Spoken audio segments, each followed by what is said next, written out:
اللہ جن لوگوں کا دفاع کرتا ہے اور انہیں بچاتا ہے وہ کون لوگ ہیں؟ کیا اللہ کی مدد فوری ہے؟ خیانت سے بڑی کون سی چیز ہے؟ اور اللہ خائن کو کیسے دیکھتا ہے؟ ان تمام سوالات کو ہم جانیں گے آج کے اپنے اس ایپیسوڈ میں۔ بسم اللہ الرحمن الرحیم۔ ناظرین کرام، السلام علیکم۔ سبیل قرآن کے اس تفسیری پروگرام میں ہم آپ کو خوش آمدید کہتے ہیں اور خداوند عالم سے دعا کرتے ہیں کہ پالنے والے ہمارے تمام ناظرین کو قرآن کی باتوں پر عمل کرنے کی توفیق عطا فرما۔ آج کے اس ایپیسوڈ میں ہم آپ کے سامنے سورہ حج کی آیت نمبر 38 اور 39 کو بیان کریں گے۔ تو بنا کسی تاخیر کے ہم شروع کرتے ہیں اور آئیے سنتے ہیں آیت نمبر 38 کی تلاوت کو اس کے ترجمے کے ساتھ۔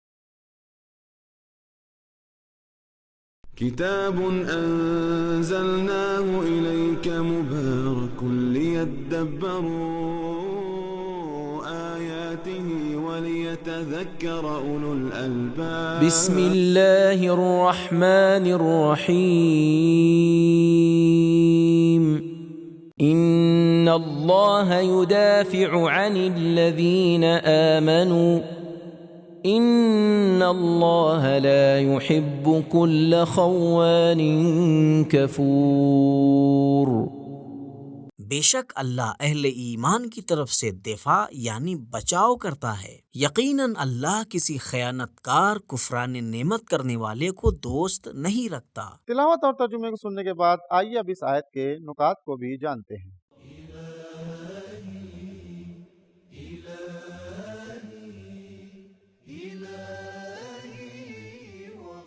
اللہ کا ایک وعدہ اور ایک سنت مومنین کی مدد اور ان کا دفاع کرنا ہے، اور اللہ اس حمایت اور اس دفاع کو ایک حق کے عنوان سے اپنے اوپر لازم قرار دیتا ہے۔ لیکن اللہ کی نصرت اور اس کا دفاع ہمیشہ فوری نہیں ہوتا، بلکہ کبھی کبھی اس میں لمبا وقت بھی لگتا ہے، کیونکہ دوسری آیتوں میں فرمایا والعاقبۃ للمتقین۔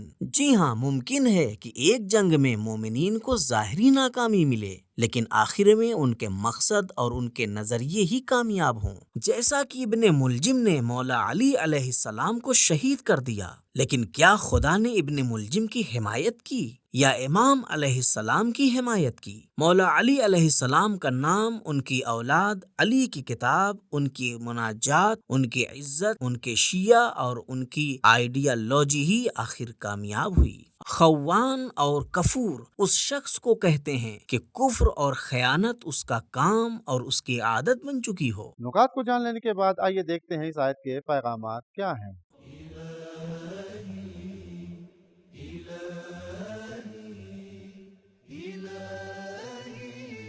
نمبر 1، مومنین کی مدد کے لیے اللہ کے وعدے یقینی ہیں، یعنی ضرور پورے ہوں گے۔ نمبر 2، مومنین تنہا اور لاوارث نہیں ہیں۔ نمبر 3، اللہ کی حمایت ہمیشہ کے لیے ہے۔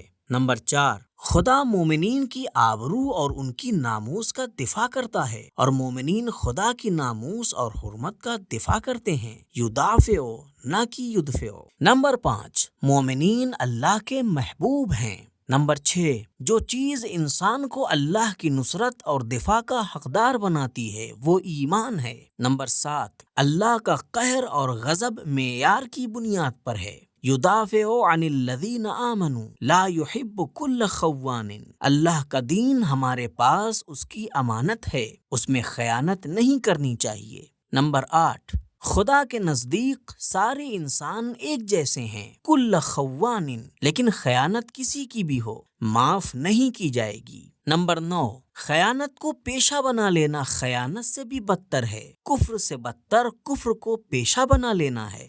نمبر 10، خیانت کفر کا زینہ ہے، پہلے خوانین آیا ہے، اس کے بعد کفور آیا ہے۔ نمبر 11، جس کے پاس ایمان نہ ہو اس نے خود خدا اور اس کے رسول کے ساتھ خیانت کی ہے، خوانین آمنو کے ساتھ آیا ہے۔ ناظرین آئیے اب سورہ حج کی آیت نمبر 39 کو اس کے ترجمے اور تلاوت کے ساتھ سنتے ہیں۔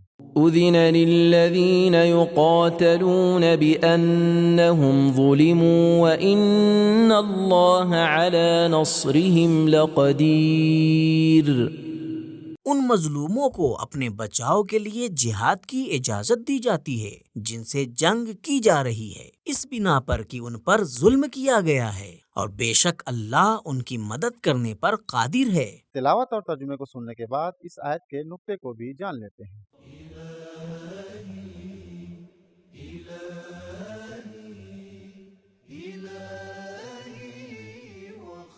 کہتے ہیں کہ یہ پہلی آیت ہے جس میں پیغمبر اکرم صلی اللہ علیہ وآلہ وسلم کو جہاد اور اسلحے سے جنگ کی اجازت دی گئی ہے، کیونکہ حضرت صلی اللہ علیہ وآلہ وسلم کی ذمہ داری کئی مرحلوں میں تھی۔ نمبر 1، دین کی طرف دعوت، مجاہدین کی قلبی اصلاح اور خودسازی۔ نمبر 2، فوج بنانا اور اسے منظم کرنا۔ نمبر 3، دفاع یا حملہ کرنا۔ نقطے کو جاننے کے بعد آئیے دیکھتے ہیں اس آیت کے پیغامات کیا ہیں۔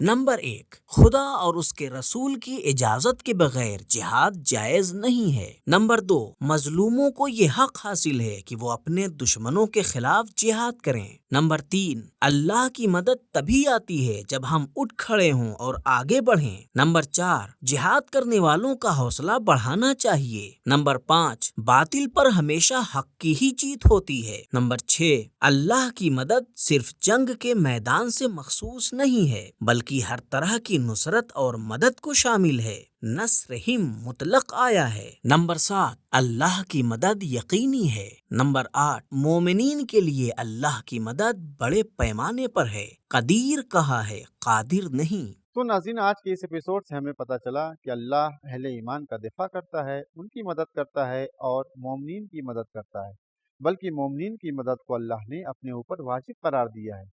ہاں، یہ ضرور ہے کہ اللہ کی مدد فوراً نہیں آتی ہے، ایسا نہیں ہوتا کہ فوراً ہی اللہ مدد بھیج دے، بلکہ کبھی کبھی بہت زیادہ وقت لگ جاتا ہے، لیکن آخر میں نتیجہ یہ نکلتا ہے کہ کامیابی مومنین کا ہی قدم چومتی ہے۔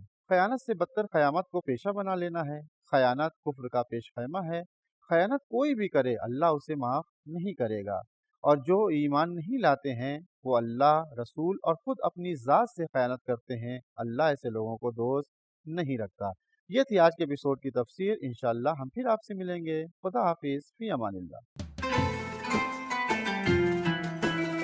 سبیل قرآن، قرآنی سماج کی پہچان۔